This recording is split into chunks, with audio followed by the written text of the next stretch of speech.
Good morning, everyone. So, in today's lecture, I'm going to start the topic which is second law is real law. ठीक है, आपने जो laws of motion पढ़े हैं उसमें आपने three laws of motion पढ़े हैं. ठीक है, उन three laws of motion में first law क्या explain करता है कि body की same position या फिर डायरेक्शन या फिर शेप और साइज रहेगा without any external force. Second law में आपने पढ़ा है कि फोर्स जो है that depends on linear momentum या लीनियर मोमेंटम जो है that will change according to the given external force. Third law action reaction था, बिल्कुल डिफरेंट है. तो यहाँ ये कहा जा रहा है तीनों लॉज में से इन तीनों लॉज में से सेकेंड लॉ को रियल लॉ बोला गया. Second law is real law of motion. तो क्या रीजन था? तो मैंने आपसे पहले भी कहा है कि सेकेंड लॉ को बेसिक माना गया, फंडामेंटल माना गया, क्योंकि सेकेंड लॉ जो था उससे दोनों लॉज को एक्सप्लेन किया जा सकता था. सेकेंड लॉ की हेल्प से फर्स्ट लॉ ऑफ मोशन को भी एक्सप्लेन कर सकते हैं और सेकेंड लॉ की हेल्प से थर्ड लॉ ऑफ मोशन को भी एक्सप्लेन कर सकते हैं. ये बड़ा इंपॉर्टेंट कॉन्सेप्ट था. तो ये एक्सप्लेनेशन कैसे होता है, कैसे ड्राइव कर सकते हैं या कैसे एक्सप्लेन कर सकते हैं? तो जब भी आपके पास हेडिंग आता है कि how second law is real law of motion, so keep in your mind कि आपको थ्योरी में एक्सप्लेन नहीं करना है. आपको क्या करना है? आपको ड्राइव करना है, दिखाना है कि सेकेंड लॉ ऑफ मोशन का फॉर्मूला मेन कौन सा होता है. F is equal to D P upon D T, या जहां नीड हो वहां F is equal to M A भी यूज कर सकते हैं. इन फॉर्मूलों की हेल्प से फर्स्ट लॉ ऑफ मोशन कैसे प्रूफ करना. फर्स्ट लॉ का तो कोई फॉर्मूला ही नहीं है, तो प्रूफ करने का मतलब जो जो रिलेशन लिखकर आ रहा है क्या वो ये शो कर रहा है. दो चीजें अगर शो कर रहा है तो इट मीन्स के फर्स्ट लॉ इज एक्सप्लेन. दो चीजों में पहली चीज है कि क्या ये बता रहा है कि एक्सेलरेशन जीरो है in the absence of external force. ऐसा कुछ अगर आ रहा है तो इट इज ओके, क्योंकि ऐसा ही होता है. या फिर ये बता रहा है velocity is constant in the absence of external force. तो ये दो चीजें अगर रिलेशन में आ रही हैं तो फर्स्ट लॉ का प्रूफ हो जाता है. थर्ड लॉ ऑफ मोशन का तो रिलेशन है, आपको पता है. थर्ड लॉ ऑफ मोशन आपने पढ़ा है लास्ट लाइव क्लास में कि थर्ड लॉ ऑफ मोशन का मतलब action is equal to reaction, action is opposite to reaction, reaction is opposite to action, या ये भी कह सकते हैं एक्शन जो है वो रिएक्शन के अपोजिट है, बट दोनों मैग्नीट्यूड में इक्वल होते हैं. तो F A B is equal to minus F B A, इतना प्रूफ करना चाहिए उसको. ठीक है, तो चलिए स्टार्ट करते हैं. तो जब भी आपके पास ये क्वेश्चन आएगा तो उसका वेटेज ऑलमोस्ट 3 मार्क्स का होगा. 3 से कम में नहीं आता है, 3 से ज्यादा में भी नहीं आता है. 3 मार्क्स के वेटेज में ये आपको डेरिवेशन मिलेगा. तो दो पार्ट्स हैं, 1.5 के होंगे. अगर आपने सिर्फ फर्स्ट लॉ प्रूफ किया तो 1.5 का होगा. थर्ड लॉ भी किया आपने तो 1.5, यानी कि पूरा 3 मार्क्स का होगा. ठीक है, तो इसको आप जब सॉल्यूशन करना स्टार्ट करेंगे, इसका आंसर लिखना स्टार्ट करेंगे, तो इसमें आप लिखेंगे डेरिवेशन ऑफ, या पहले आप थ्योरी में थोड़ा सा बता दीजिएगा कि with the help of second law we can explain and derive first law as well as third law of motion. That's why it is called real law of motion. Okay, फिर आप लिखेंगे first heading. First heading क्या होगा? Derivation of first law from second law of motion. Derivation of first law from second law of motion. First law को drive करना है किससे? Second law से. अब सेकेंड लॉ का कौन सा रिलेशन यूज करें? तो डीपी अपॉन डी भी कर सकते हैं और एम ए भी कर सकते हैं, लेकिन याद रखिएगा कि एम ए वाले से फर्स्ट लॉ इजिली एक्सप्लेन हो जाएगा. डीपी ओवर डीटी वाले में डिफरेंशिएशन का है तो उसकी जरूरत ही नहीं पड़ेगी, आप डायरेक्ट कर सकते हैं. कैसे? तो लिखेंगे we know by second law of motion. We know by second law of motion. Second law of motion की हेल्प से हमने फॉर्मूला लिखा F is equal to M A. ठीक है, अब F is equal to M A में हमें first law prove करने के लिए करना क्या है? फोर्स को क्या कर देना है? जीरो, तभी तो फर्स्ट लॉ प्रूव हो पाएगा. नो एक्सटर्नल फोर्स, तो हमने लिखा if F is equal to zero, words में लिख सकते हैं without any external force F is equal to zero. तो जब F जीरो हो जाएगा तो आप क्या करेंगे? M A is equal to zero. This implies M A is equal to zero. But mass zero नहीं हो सकता, m can not be zero, तो इसका मतलब क्या जीरो होगा, ए एक्सेलरेशन इज जीरो। ठीक है, तो एक चीज तो ये आ गई, लेकिन और प्रॉपरली कर देते हैं। एक्सेलरेशन अगर जीरो हुआ तो एक्सेलरेशन क्या होता है, एक्सेलरेशन होता है dv अपॉन dt, यानी कि rate of change of velocity, वो भी जीरो। और अब ये रिलेशन बता रहा है कि अगर वेलोसिटी में चेंज टाइम के साथ जीरो हो रहा है तो इट मीन्स वेलोसिटी कैसी है, तो आंसर है कि वेलोसिटी है कांस्टेंट। ठीक है, तो देखिए बिना एक्सटर्नल फोर्स के वेलोसिटी कैसी है, कांस्टेंट, यानी कि जब बॉडी पर कोई फोर्स नहीं लग रहा है, in the absence of any external force, body अगर मोशन में है, चल रही है, जितनी वेलोसिटी से उतनी वेलोसिटी से चलती रहेगी। तो वेलोसिटी वर्ड दोनों चीजों को सेटिस्फाई कर रहा है, डायरेक्शन भी नहीं बदल रही है और स्पीड भी चेंज नहीं हो रही है। ठीक है, तो यहाँ पर आप क्या करेंगे, यहाँ तक प्रूफ करने के बाद में अब आगे आपको लिखना भी पड़ेगा कि ये क्या शो कर रहा है, क्या इससे डिफाइन हो रहा है। तो उसके आगे लिखेंगे कि it means that without any external force the body will move with its initial velocity, यानी कि जब एक्सटर्नल फोर्स नहीं लग रहा है तो बॉडी अपनी इनिशियल वेलोसिटी से चल रही है। और उसके आगे फर्स्ट लॉ का स्टेटमेंट भी देना पड़ेगा, क्योंकि ये तो मोशन वाला पार्ट हो गया। अब फर्स्ट लॉ का मतलब हम सारी चीजें ही बता रहे हैं, तो उसमें लिख देंगे कि which is from first law that states that a body at rest will remain at rest, a body in motion will remain in uniform motion until और unless an external force is applied on it. ठीक है, पहले इसको explain करिएगा, उसके बाद which is from first law, और फिर फर्स्ट लॉ का स्टेटमेंट विच स्टेट्स दैट।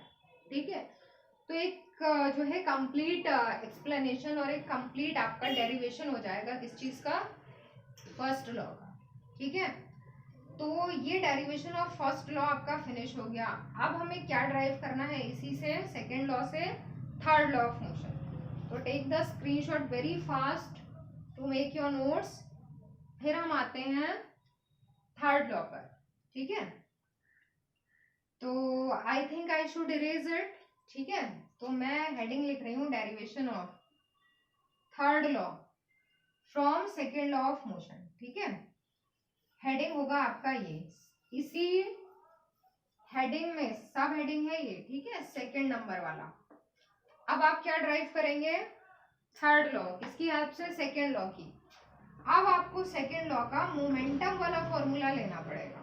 ठीक है, बता रही हूं मैं क्यों लेना पड़ेगा, बड़ा इसको आसान है पहचानना। Second law of motion F is equal to DP upon dt। Okay, अब आपको प्रूफ करके क्या लाना है, प्रूफ करके आपको लाना है कि F A B is equal to minus F B, यही तो लाएंगे प्रूफ करके। तो आपने नाइन्थ में भी पढ़ा था कंजर्वेशन ऑफ लीनियर मोमेंटम, एक टॉपिक होता है, इसके बाद में बताऊंगी मैं। वहां आपने देखा है कि जिस बॉडी पे फोर्स लगता है ना, उस बॉडी का मोमेंटम भी चेंज होता है। यहाँ वही कॉन्सेप्ट लगाना है कि फोर्स लग रहा है, मोमेंटम भी चेंज होगा। और एक और चीज याद है आपको कि कंजर्वेशन ऑफ लीनियर मोमेंटम का एक रिलेशन आ रहा था, m1u1 plus m2u2 is equal to m1v1 plus m2v2। ठीक है, उसको भी आपको ड्राइव करना है, तो इसलिए यहाँ पर मोमेंटम वाला रिलेशन यूज करते हैं। अभी आगे प्रोसीड करेंगे स्टेप्स को तो और क्लियर होगा। तो एक छोटा सा शॉर्ट ट्रिक माइंड में रखिए कि F is equal to M A किसमें, फर्स्ट लॉ में, और F is equal to DP upon D T किसमें, थर्ड लॉ में। ठीक है, अब देखिए करना ये है कि एक छोटा सा डायग्राम ऐसे बनाना नहीं है इसमें, लेकिन फिर भी मैं एक डायग्राम बना दे रही हूँ, क्योंकि हमें थर्ड लॉ प्रूफ करना है ना। ये बॉडी ए, ये body B, body A body B, ये फोर्स लगा रही है मान लीजिए एफ, ये एफ। अच्छा याद है आपको कैसे पढ़ते हैं, एफ ए बी का मतलब होता है बाय बी ऑन ए, और एफ बी ए का मतलब होता है बाय ए ऑन बी। तो ये ए लगा रहा है बी पे, तो यहाँ क्या लिखेंगे, B A by A on B. ये वाले को क्या पढ़ेंगे, ये वाले को हम पढ़ेंगे, लिखेंगे ए बी, और ये वाले को हम रीड आउट क्या करेंगे, बाय बी ऑन ए। तो देखिए डायरेक्शन कैसी होगी, ऐसी। ठीक है, अब हमने क्या करा सबसे पहले, क्योंकि हमें एफ बी ए लाना है, तो सबसे पहले हम लिखेंगे एफ ए बी। ठीक है, मान लीजिए हमने ये लिखा बाय बी ऑन ए, इसको क्या पढ़ना है, force exerted by B on A. B जो है वो ए पर फोर्स लगा रहा है। ठीक है, तो देखिए जब बी ए पर फोर्स लगा रहा है, जिस पर फोर्स लगता है मोमेंटम उसी का तो बदलेगा।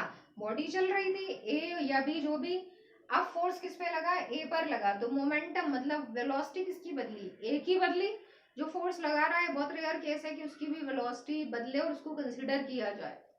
तो यहाँ किस पर फोर्स लगा, ए पर, तो इस वाले फॉर्मूले से मोमेंटम में किसके चेंज होगा, तो यहाँ भी सफिक्स लिखना पड़ेगा। तो किसके मोमेंटम में चेंज हो रहा है, ए की, तो हमने लिखा है D P A over D T. ठीक है, मुझे लगता है क्लियर हो गया। तो इसको आप लिख भी सकते हैं कि force exerted by body be on body A, so this, ये है आपकी इक्वेशन नंबर 1। फिर इसी तरह से आप अगर दूसरा रिलेशन लिखें, force exerted by A on B, body A body B पर लगा रही, मोमेंटम किसका बदलेगा, बॉडी बी का, तो रिलेशन ये आ गया। ठीक है, अब दोनों रिलेशंस को ऐड कर लिया, लिख दीजिएगा, हर एक लाइन लिखनी है, एडिंग फर्स्ट एंड सेकेंड, तो ये हो गया F A B plus F B A, right side भी ऐड करेंगे, कॉमन ले लिया, D over D T P A plus P B, ये टोटल चेंज इन मोमेंटम हो गया दोनों बॉडीज में, ए में और बी में। ठीक है, तो ऐसे करके लिख सकते हैं इसको। ओके, अब आगे क्या करना है, इसको मैं इरेज कर दे रही हूँ, आप जैसे भी है नोट करना कर सकते हैं। अब करना ये है आगे कि मान लीजिए अगर total, if total change in momentum is 0, अगर किसी रीजन से जो rate of change of momentum है वो 0 बन जाता है, इसका मतलब D over D T total जो है P A plus P B will be 0। तो इसको अगर हम यहाँ पुट करते हैं किस रिलेशन में, 3 में। ठीक है, पहले हमने लिखा कि if this, putting this in equation 3, तो जो आप 3 में पुट करेंगे तो आपको क्या मिलेगा, F A B plus F B A is equal to 0। ठीक है, तो इसको सिंप्लीफाई करा तो F A B is equal to minus F B. Prove हो गया कि action is equal to reaction, action is equal and opposite to reaction. इसको नोट करिए, दिस इज थर्ड लॉ।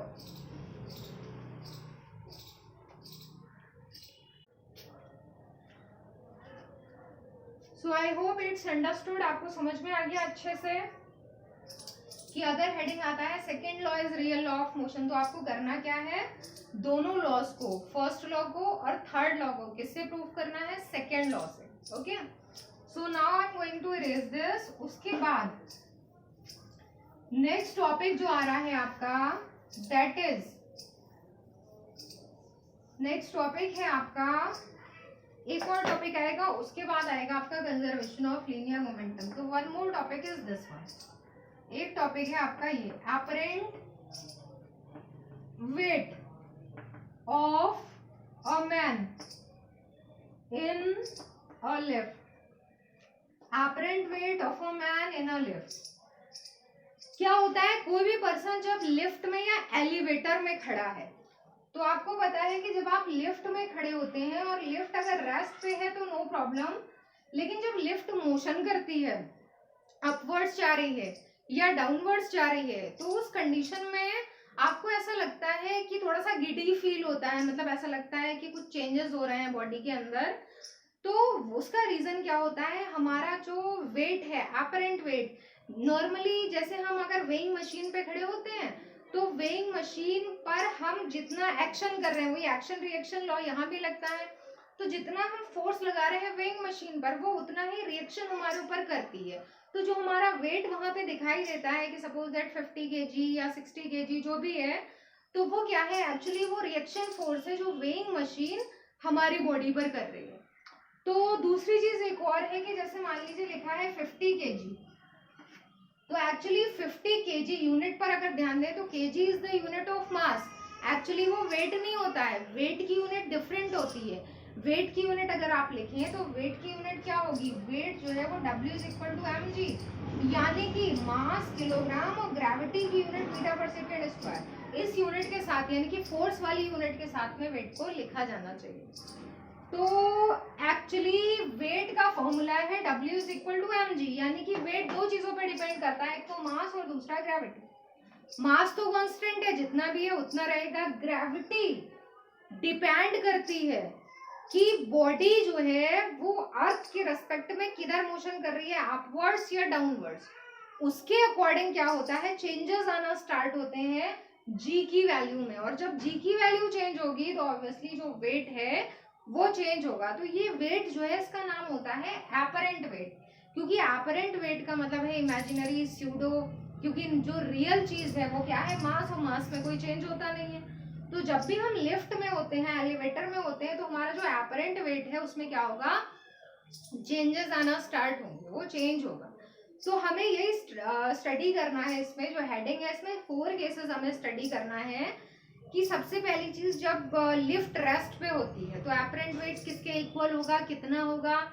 वो लिफ्ट जब अपवर्ड्स मोशन कर रही है तब कितना होगा वेट, डाउनवर्ड्स मोशन कर रही है तब कितना होगा, और जब लिफ्ट फ्री फॉल कर रही है, मतलब किसी रीजन से अगर वायर कनेक्शन खत्म हो जाता है तो जो अंडर ग्रेविटी वो फॉल डाउन हो रही है, उसमें कितना एपरेंट वेट होगा। ठीक है, तो पहला केस मैं यहाँ लिख रही हूँ कि ये जो लिफ्ट है इसके अंदर जो पर्सन है तो वो किधर फोर्स लगा रहा है, लिफ्ट पर। अगर वेइंग मशीन इसके अंदर रख देते हैं तो वेट mg वर्टिकली डाउनवर्ड्स होगा, और रिएक्शन की डायरेक्शन कैसी होगी, रिएक्शन होगा वर्टिकली अपवर्ड्स। इसके अलावा और कोई भी फोर्स नहीं लग रहा है, क्योंकि लिफ्ट जो है वो कैसी है, रेस्ट पे। तो हमने इसका फर्स्ट हेडिंग लिखा, when lift is at rest, जब लिफ्ट रेस्ट पर है तब क्या होगा। अब एक बात ध्यान रखिए, एपरेंट वेट का सिंबल हमने रिएक्शन को, एपरेंट वेट वही जो वेट का अपोजिट है वही एपरेंट वेट है, वही रिएक्शन है। तो उसमें रिएक्शन या एपरेंट वेट किसके इक्वल होगा, रियल वेट के, जो कि mg होगा। इसमें कोई डेरिवेशन नहीं करना, ये क्लियर है डायग्राम से, हर किसी में एक डायग्राम भी बनेगा। जब आप एपरेंट वेट वाला टॉपिक स्टडी कर रहे हैं तो आप फर्स्ट हेडिंग लिखेंगे, साइड में एक डायग्राम बनाएंगे, फॉर्मूला ये आया। ठीक है, अब आया हमारा सेकेंड नंबर हेडिंग। ठीक है, सेकेंड हेडिंग में अब क्या होगा, अब यहाँ से थोड़ा सा अलग टाइप का डेरिवेशन होगा। तो when lift is moving upwards, जब लिफ्ट किधर जा रही है, ऊपर जा रही है, अपवर्ड्स, विद एक्सेलरेशन, उसका एक एक्सेलरेशन है, कितने एक्सेलरेशन से जा रही है, स्मॉल ए से। ठीक है, तो साथ में बनेगा इसका एक डायग्राम। डायग्राम में क्या करना है कि ये वेट mg तो वर्टिकली डाउनवर्ड्स था, रिएक्शन जो है वो वर्टिकली अपवर्ड्स था, साथ में क्या हुआ, लिफ्ट ऊपर जा रही है, किस एक्सेलरेशन से, वो एरो आपको अलग से लगाना है। ठीक है, अब क्या होगा, यहाँ बड़ा इंपॉर्टेंट, यहाँ कॉन्सेप्ट लग रहा है बड़ा इंपॉर्टेंट, क्या कैसे करना है। तो देखिए, जो भी होगा सेकेंड लॉ ऑफ मोशन से होगा। सेकेंड लॉ का फॉर्मूला क्या होता है, F is equal to mg। ठीक है, F का मतलब टोटल फोर्स, यानी कि जितने भी फोर्सेस लग रहे हैं उनका रिजल्टेंट फाइंड करिए। अगर अपोजिट डायरेक्शन में तो माइनस करिए, सेम डायरेक्शन में है तो प्लस करिए। राइट में क्या आता है, राइट में आता है product of mass and acceleration. तो राइट में मास, तो लिफ्ट जो भी पर्सन है उसका मास m दे रखा है, mg लिखा है, और उसका एक्सेलरेशन वही जो लिफ्ट है उसी के एक्सेलरेशन से वो भी एक्सेलरेट हो रहा है, एक्सेलरेशन ए है, तो यानी कि राइट साइड तो ऐसी रहेगी m। लेफ्ट में आते हैं तो दो फोर्सेस मिले, एक r और एक mg, दोनों में से दोनों अपोजिट है, अपोजिट है तो माइनस करना पड़ेगा, लेकिन बड़ा कौन सा है, किस में से किसको माइनस करें। तो ध्यान रखिएगा, जिसके डायरेक्शन में मोशन हो रहा है वो वाला फोर्स बड़ा है। तो ये एरो ऊपर है, ये बता रहा है मोशन इधर हो रहा है, तो बड़ा कौन सा है, r बड़ा है। ठीक है, जब भी आपको अपोजिट डायरेक्शन में फोर्स मिले, कंपेयर कैसे करेंगे, जिधर मोशन हो रहा है वो वाला बड़ा है, जिसकी डायरेक्शन में मोशन हो रहा है। तो हमने लिखा r माइनस mg। ठीक है, हमें निकालना क्या है, फाइंड क्या करना है, r। तो हमने लिखा r इज इक्वल टू, क्या करा हमने, ma प्लस mg। ठीक है, m कॉमन ले लिया ब्रैकेट के अंदर, a प्लस जी को g प्लस ए भी लिख सकते हैं, g प्लस ए।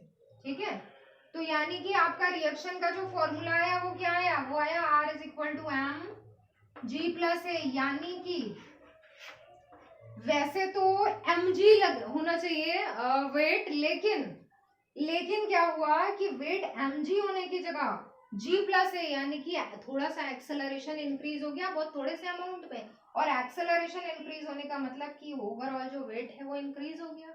एपरेंट वेट क्या होता है, ध्यान दीजिएगा, जब हम लिफ्ट में ऊपर की तरफ जा रहे हैं, लिफ्ट ऊपर जा रही है, तो थोड़ा सा जो हमारा एपरेंट वेट होता है वो क्या हो जाता है, इंक्रीज हो जाता है। तो हमें थोड़ा सा गिडी फील होता है, ऐसा लगता है कि बॉडी के अंदर कुछ चेंज हो रहा है ना। तो यहाँ आप एक्सप्लेन कर देंगे कि it means apparent weight of a man increases when the lift moves upwards. ठीक है, इसको आपको नोट करना है या स्क्रीनशॉट लेना है, देन यू कैन डू। फिर हम आते हैं नेक्स्ट केस पर। ठीक है, तो I hope you have done this. अब देखिए नेक्स्ट वाला केस क्या होगा, ये दो केसेस हो गए आपके, तीसरा केस अब इसी का अपोजिट होगा। इसमें लिखा था मूविंग अपवर्ड्स, को लिख देंगे व्हेन लेफ्ट इज मूविंग, यहीं से स्टार्ट करती हूँ मैं। अपवर्ड्स को क्या कर देना है, डाउनवर्ड्स। ठीक है, लिफ्ट क्या कर रही है, डाउनवर्ड्स जा रही है। सेम एक्सेलरेशन है, वही ए, डायग्राम में चेंज यहाँ पर होना है। लिफ्ट नीचे आ रही है, एक्सेलरेशन ए। ठीक है, डायग्राम उतना बना, इतना समझ में आया। अब आते हैं डेरिवेशन पे। अब क्या करना है, अब उल्टा हो गया क्योंकि अब फोर्स कौन सा बड़ा हो गया है, mg वाला। राइट तो यही रही, लेफ्ट साइड में क्या करना होगा, लेफ्ट साइड में हमने कर दिया mg माइनस r। ठीक है, mg माइनस r। अब हमें क्या फाइंड करना है, r। तो अब हम चेंजेस क्या करेंगे, अब हम अगर यहाँ से r को फाइंड करें तो r फाइंड करने में ये हो जाएगा आपका minus R, M A minus M G, और अगर हम प्लस आर कर देते हैं तो हो जाएगा M G minus M A. या फिर अगर हम एम कॉमन ले लेते हैं तो क्या बचेगा आपके पास, जी माइनस ए, और यहां पर हम प्रॉपरली लिखते हैं तो जी माइनस ए। तो यानी कि मतलब क्या हुआ, वही लिफ्ट अगर डाउनवर्ड्स आ रही है तो एपरेंट वेट क्या हो जाएगा, डिक्रीज। तो it means the apparent weight of a man decreases when the lift moves downwards. तो रिलेशन ये आता है, ये आपका थर्ड नंबर रिलेशन है। और फोर्थ रिलेशन क्या होता है, फोर्थ रिलेशन है आपका 4 number, when lift falls freely under gravity, when lift falls freely under gravity, जब लिफ्ट ग्रेविटी के अंडर फ्री फॉल करती है, तो फ्री फॉल का मतलब जा तो नीचे ही रही है, इसी रिलेशन को यूज कर लेंगे। तो लिखेंगे वी नो फॉर किसके लिए, डाउनवर्ड्स मोशन के लिए।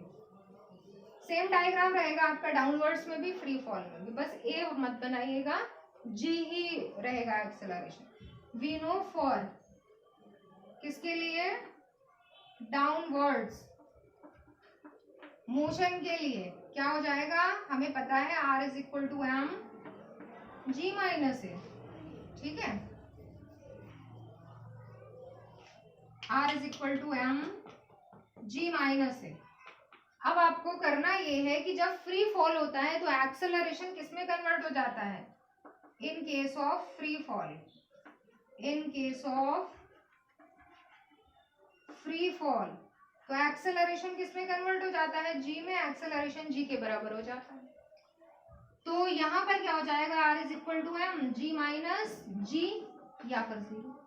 तो बड़ा इंपॉर्टेंट ये जो है ड्राइव होकर कॉन्सेप्ट आया है कि कोई भी चीज, सिर्फ लिफ्ट ही नहीं, कोई भी चीज अगर फ्री फॉल कर रही है तो उसका अपरेंट वेट क्या हो जाएगा, 0। यानी कि अगर कोई पर्सन फ्री फॉल में है, कोई चीज फ्री फॉल में, एक रीजनिंग का क्वेश्चन आता है कि एक थीफ जो है, a thief jumping from the multi storey building, multi storey building से थीफ नीचे जंप कर रहा है, तो what is his apparent weight, उसका अपरेंट वेट क्या है, तो क्या आंसर लिखेंगे, his apparent weight will be 0। उसका अपरेंट वेट 0 का, किसी का भी अपरेंट वेट 0 हो जाएगा अगर वो फ्री फॉल में है। तो it means apparent weight will be 0 in free fall. Okay, तो ये 4 आपके टॉपिक्स थे, किसके थे, apparent weight of a man in a lift. तो इसको नोट डाउन कर लीजिए, इंपॉर्टेंट कॉन्सेप्ट है, नोट इट डाउन। फिर आते हैं next topic. Okay,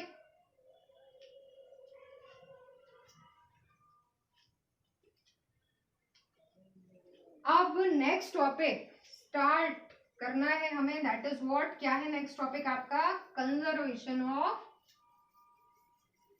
linear momentum. ठीक है, कंजर्वेशन ऑफ लीनियर मोमेंटम पढ़ चुके हैं आप वैसे ये 9th में, लेकिन फिर से स्टार्ट करना है इसको, no problem. Conservation of linear momentum, conservation of linear momentum. तो एक्चुअली लीनियर मोमेंटम भी होता है, कंजर्व कैसे रहेगा, तो फॉर्मूला है F is equal to dp upon dt। कब कांस्टेंट रहेगा बताइए, rate of change of momentum है या फोर्स है, कब कांस्टेंट होगा, जब फोर्स जीरो हो जाएगा, क्योंकि जब फोर्स जीरो तो रेट ऑफ चेंज जीरो, तो इसका मतलब क्वांटिटी चेंज ही नहीं हो रही। बड़ा आसान सा कॉन्सेप्ट है, लेकिन ड्राइव करना है प्रॉपरली तो क्या करेंगे, तो कंजर्वेशन ऑफ लीनियर मोमेंटम को पहले स्टेट करेंगे। स्टेटमेंट देना होगा और डेरिवेशन करना होगा दो तरीके से, एक तो डेरिवेशन है बाय सेकेंड लॉ, दूसरा डेरिवेशन है बाय थर्ड लॉ, दोनों हम करेंगे यहाँ पर। ठीक है, तो कंजर्वेशन ऑफ लीनियर मोमेंटम में आपने लिखा है कि in the absence of any external force, क्या कर रहे हैं, स्टेट कर रहे हैं, लिखेंगे it states that in the absence of any external force the total linear momentum of a system remains constant. यहाँ बॉडी नहीं बोलेंगे, यहाँ सिस्टम बोलेंगे। सिस्टम का मतलब है, मान लीजिए अब आप ड्राइव करेंगे, सिस्टम लिख दीजिएगा, कांस्टेंट लिख दिया आपने, स्टेटमेंट खत्म हो गया। अब आया डेरिवेशन, सिस्टम का क्या मतलब है वो यहाँ समझ में आया। अब आया डेरिवेशन, डेरिवेशन में आपने क्या किया, डेरिवेशन में आपने लिखा कि let in a system the different bodies are of mass m1 m2 m3 and so on mn, and bodies are of masses m1 m2 and so on mn, moving with velocities v1 v2 v3 and so on vn, and their linear momentum are p1 p2 and so on pn।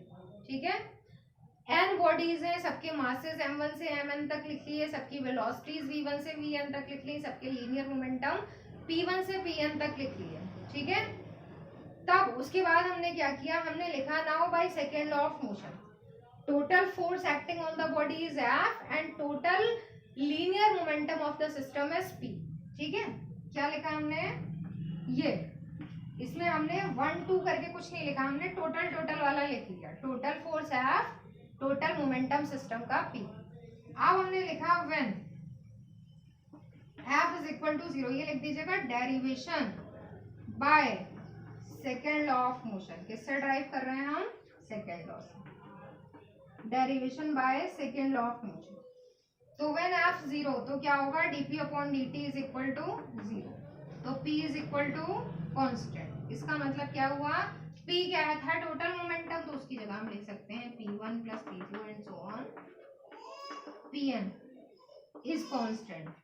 ये constant हो गया, किसकी absence में constant हो गया, force की absence में। ठीक है, तो ये नोट करिए, डेरिवेशन है हमारा सेकेंड लॉ से।